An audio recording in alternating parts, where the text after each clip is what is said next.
এই 10টি খাবার একসাথে খেলেই শরীরে বিষের মতো ক্ষতি হবে। 10টি খাবার। নাম্বার 1, কলা এবং দই একসাথে খেলে হজমে হট্টগোল ও সর্দি কাশি হবে। নাম্বার 2, মধু প্লাস চা একসাথে খেলে শরীরে টক্সিন তৈরি হবে।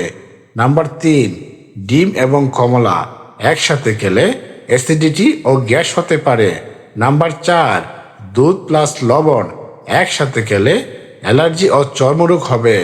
নাম্বার 5, তরমুজ ও দুধ একসাথে খেলে হজমে হট্টগোল ও পেটে ফাঁপা হবে।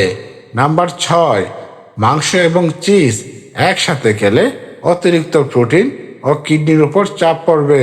নাম্বার 7, ভাত ও গরম দুধ একসাথে খেলে ইনসুলিনের ভারসাম্য নষ্ট করে। নাম্বার 8, ডিম প্লাস মাংস একসাথে খেলে অতিরিক্ত কোলেস্টেরল ও গ্যাস্ট্রিকের সমস্যা হবে।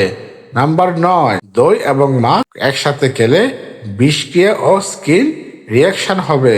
নাম্বার 10, খেজুর প্লাস দুধ একসাথে খেলে অতিরিক্ত গরম হজমের সমস্যা হবে।